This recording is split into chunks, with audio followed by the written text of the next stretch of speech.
Americans are the most stressed people in the world, poll says. So proclaimed a headline in the New York Times.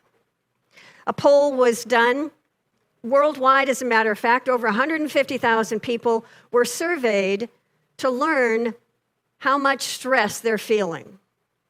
The day before they were called, they were asked to determine did they feel positive or negative feelings in that day before they were contacted.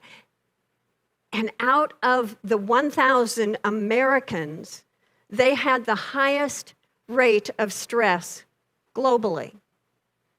At that time, 55% of American adults reported substantial stress in their lives. This poll began in 2005, and the year that I'm quoting is 2018. Imagine if that poll were taken today. The headline for this year could be substantially different. In fact, I was able to find a National Institutes of Mental Health survey that took place in April of this year. And they identified, on again a group of 1,000 American adults, that they felt 7 in 10 of us report a substantial amount of stress in our lives. I sort of wonder where that might be coming from these days.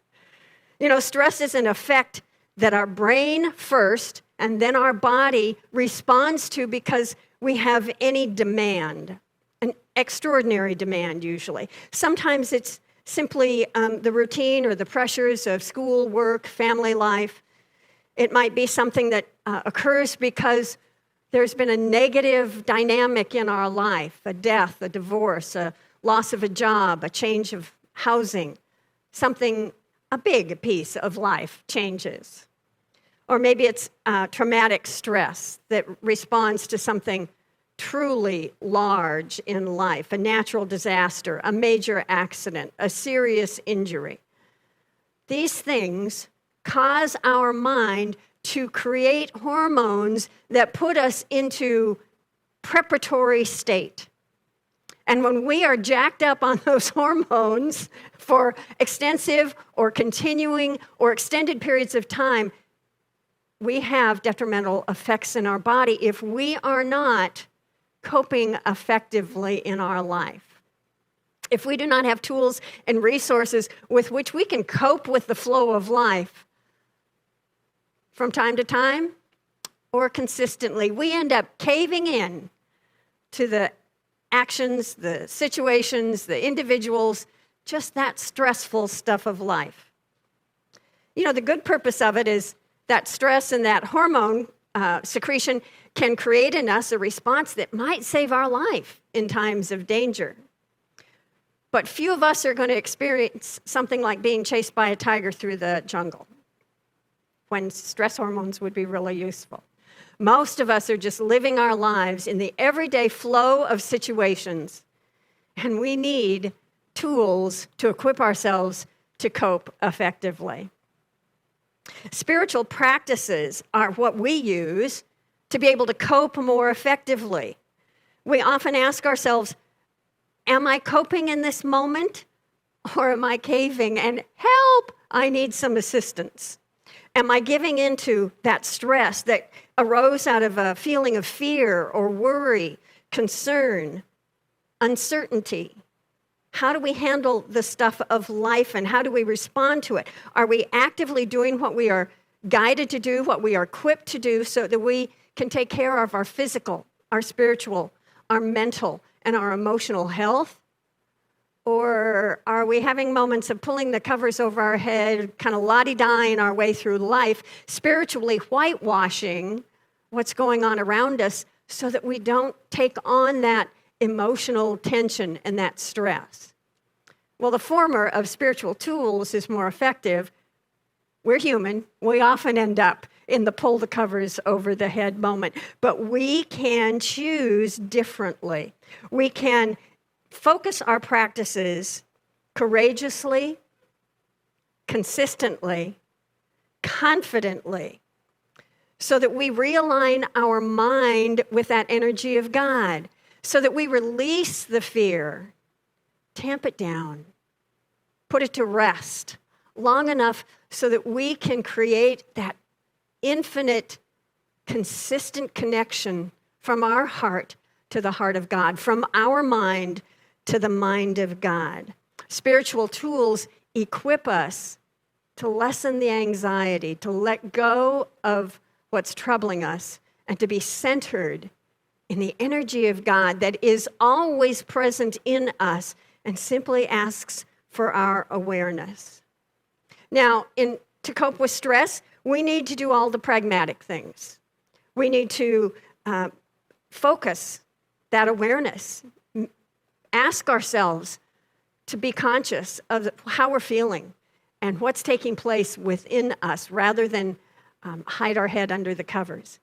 Maybe we need to exercise or have some physical activity that moves us so we are expending those hormones that get secreted and built up when we're not using them in the fight or flight mode. We can choose some relaxing activity. Maybe it's listening to music, spiritual music, gospel music, classical music, something that we find restful and allows the mind to have a focus in a gentle way. We can focus on what is working in our lives. What are the blessings? We can practice gratitude and notice how we have good filling our life, even when there are issues of concern, even when we face fear and anxiety. There is still good in our life, and we are called to be focused on it. We can choose to use our time for productive activities, learn new skills, not to be idle when the mind just wants to spin and run loose into its thoughts of worry and concern. And most importantly, we can stay connected to others, to community, to friends, to family. Thank goodness for the digital life that does keep us all connected here online, on Zoom, with our phones, with email, that we can be in conscious connection for that sense of support and family, to feel the presence of Ohana family in our life.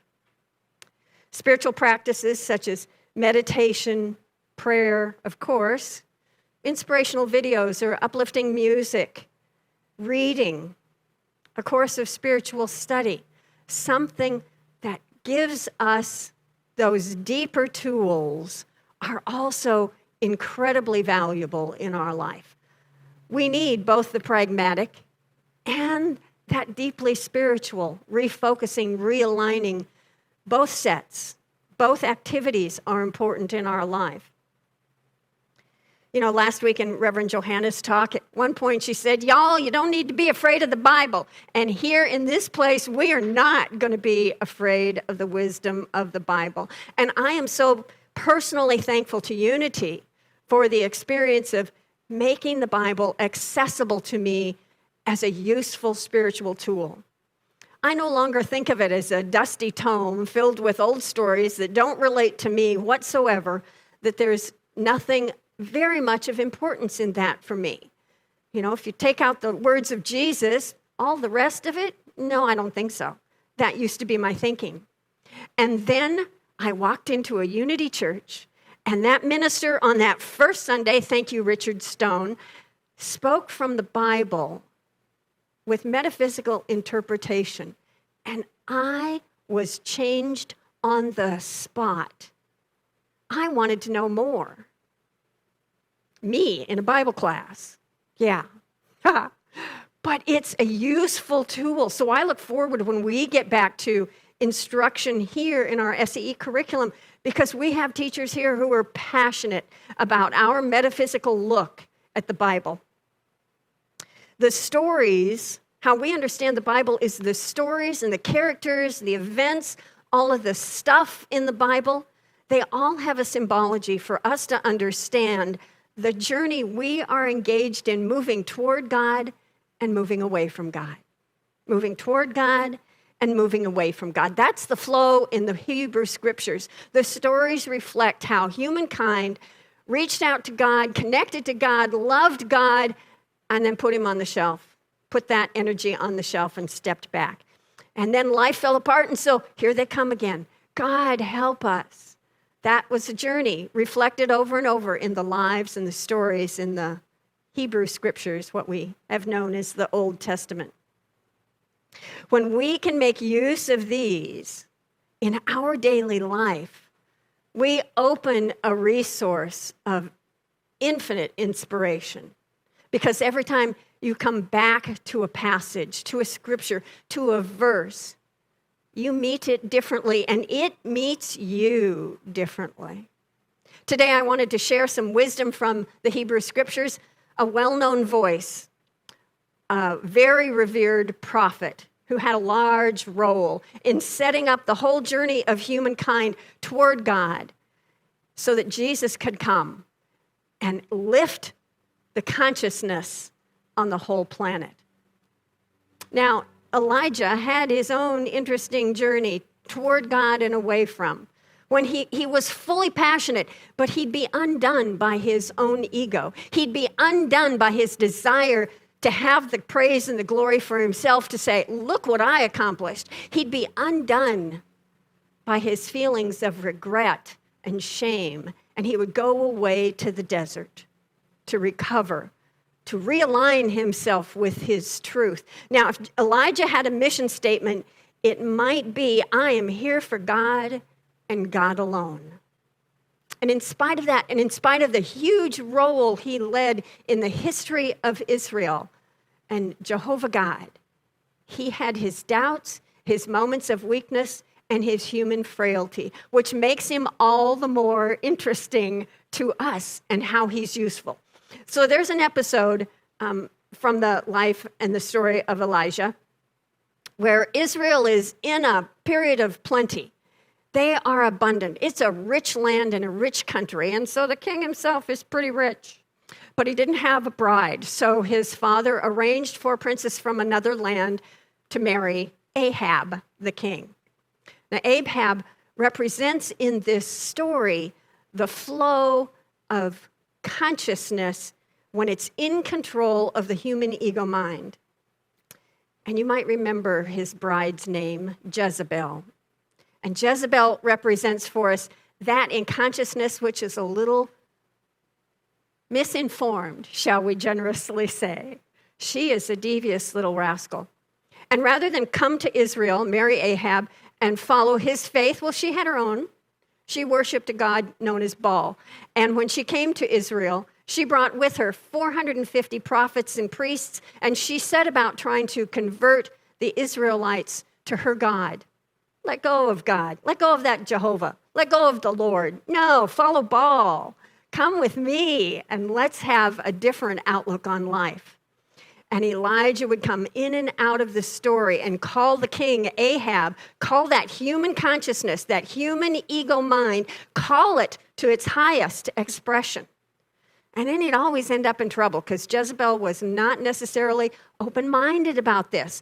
And so he found himself finally under threat of his life, danger from the queen who intended to have him killed. And in looking for him, she killed, it's reported, more than 100 prophets and priests who followed the one God of Israel. But Elijah went into the desert and hid. And he proclaimed before he left that there would be 3 years of serious drought because the king, Ahab, had chosen to turn away from Jehovah God. And he promised that that drought would not end until Elijah spoke the truth for the people of Israel. So in his 3 year in the desert, hiding from Jezebel and trying to straighten out his own mind, he finds one day that God says, now is the time to come forth from hiding and go speak to the king. Address Ahab and give him one more chance to come back to the energy of God, to turn his face toward the laws of the spiritual and of the Hebrew religion, to connect once again with the greater truth of his own being. And it was a servant of the king's who found Elijah. And he said, I need to speak to the king. So the conversation unfolded in a contest between Elijah, the prophet of the one true God of Israel, and the 450 priests and prophets of the god Baal. And Elijah said, you bring them all to the top of Mount Carmel. We're going to have a showdown. Kind of sounds a little bit like one of those reality competition shows, doesn't it? Let's see. Dwayne Johnson, I think, does the Titans. Friends of mine watch something called the American Ninja Warrior. Close. You know, a little like that. This is going to be a major spiritual showdown between the voice of God, the one who's speaking for God, and the prophets of the other god worshipped by Jezebel. So they come to the top of the mountain, and the altar to God there has been destroyed, and so Elijah rebuilds it. They each take a bull, an ox, depends on which translation you're reading, and they sacrifice it on their own altars. And so Elijah says, as proof, let's have your God devour this cut up oxen on the altar with fire from the heavens. And so these prophets and priests, they begin to pray. And 6 hours later, after lots of praying, they have no result. Their God has not shown its power through this demonstration. And they begin to be frantic, and they're dancing and wailing and shouting, and still there's no response. And Elijah steps up to the altar where he has placed this ox for sacrifice to the God Jehovah. And he calls forth this presence with the power of his voice, knowing that this is God's request for him to create this demonstration. So he's had the altar rebuilt. He's got the oxen on top. And then he asks the king's servants to take large jars of water, 4 large jars of water, and pour it over the top, and another round, and pour it over the top, and another round, and pour it over the top until everything is saturated. And there's a trench of water around the bottom of the altar. And Elijah steps up and calls forth the power of God to demonstrate his presence in their lives, clearly, focused, intently. And the heavens open, and fire comes down and consumes the ox, consumes the altar itself, and licks up the water from the ground in the trench. And God is restored in the king's kingdom. And Elijah moves on to the next episode of his life. Now, what we can take away from this dramatic story is the journey that Elijah made in his process of getting to this intense demonstration of the power, presence, and activity of God for this kingdom.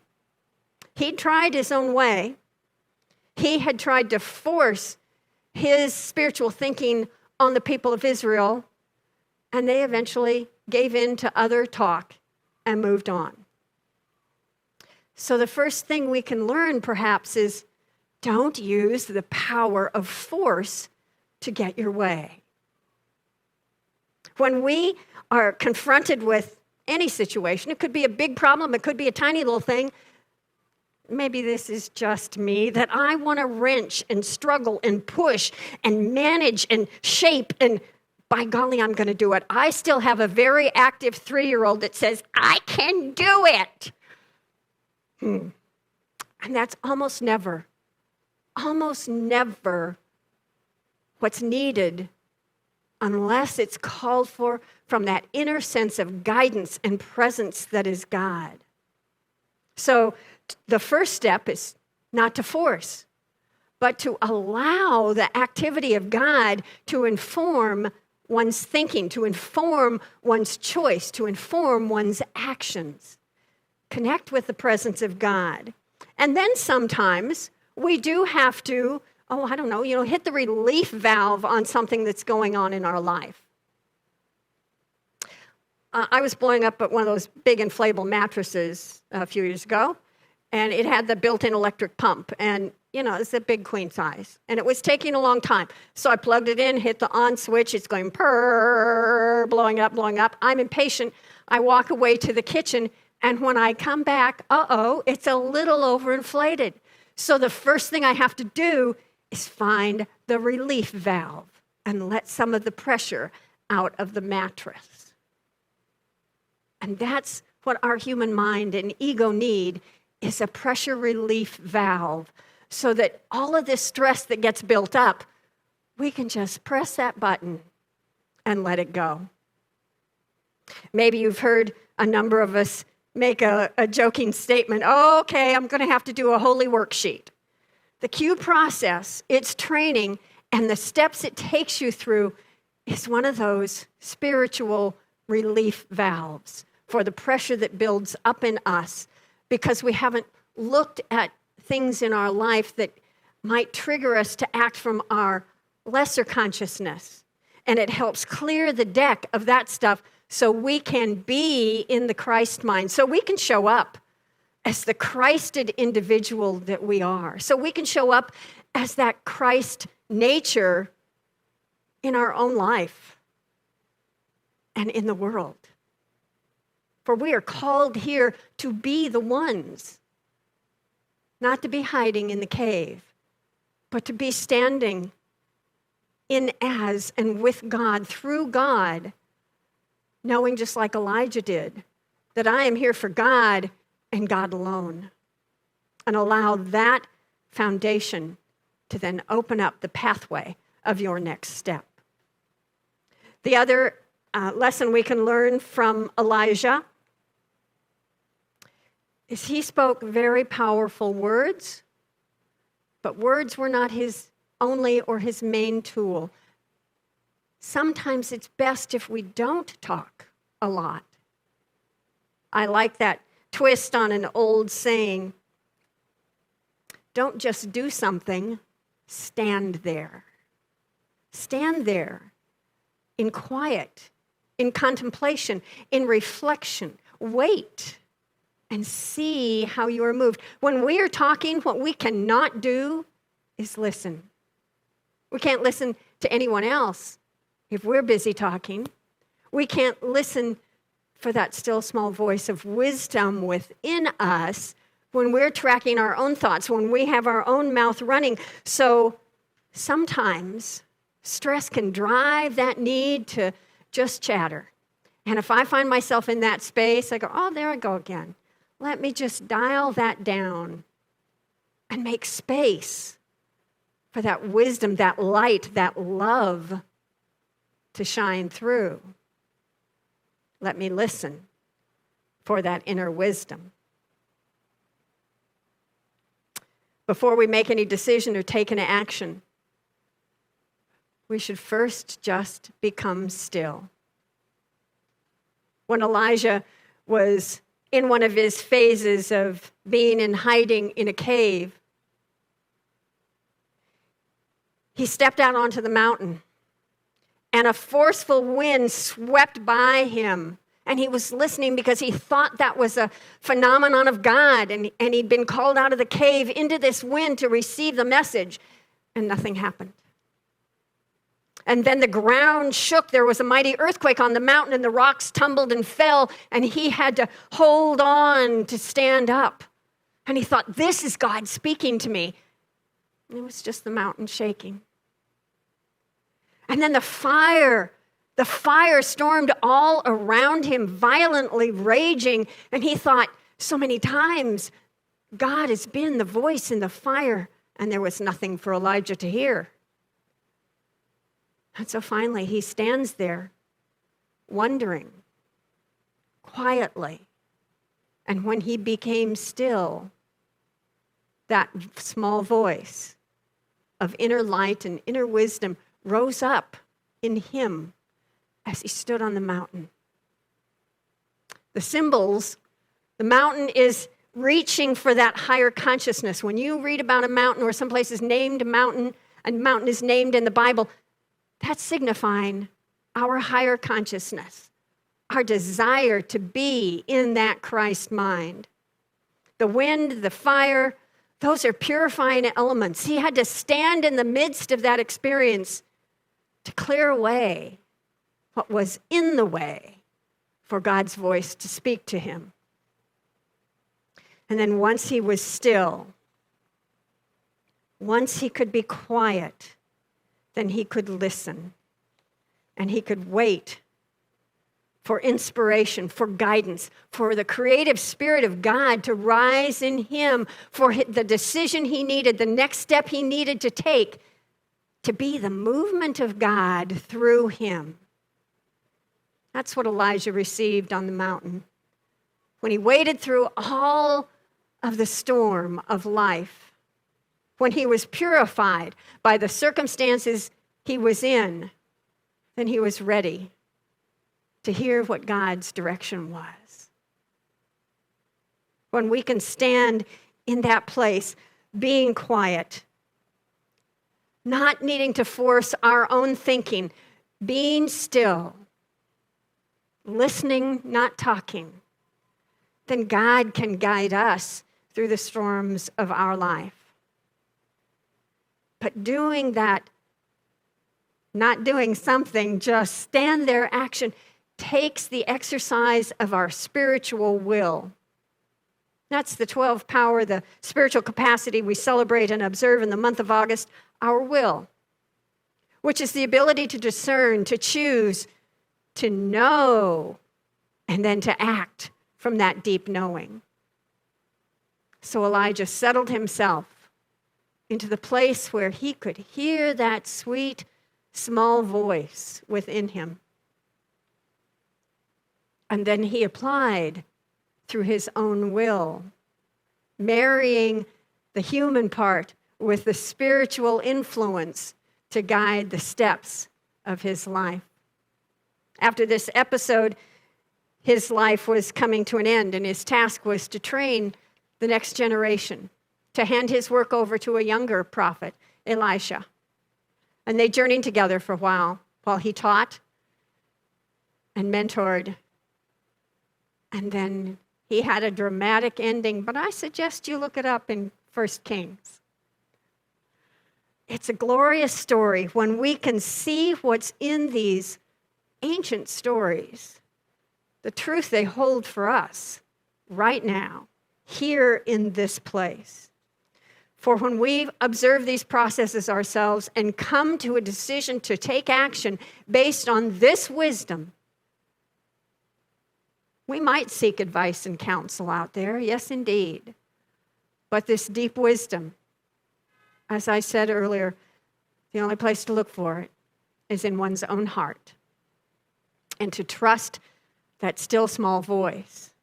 God is present and waits to guide us with ease and flow, with clarity and focus through the storms and the upheaval and the very interesting times of our life right now. God is there and simply waits for our invitation to be present in our life. May you not need to suffer as Elijah did. May you step into this truth of who you are and follow the path of ease in the midst of life's challenges,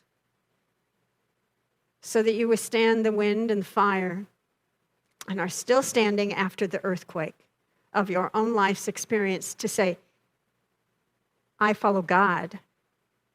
I am here for God and God alone. And so it is. Blessings. Aloha to you all.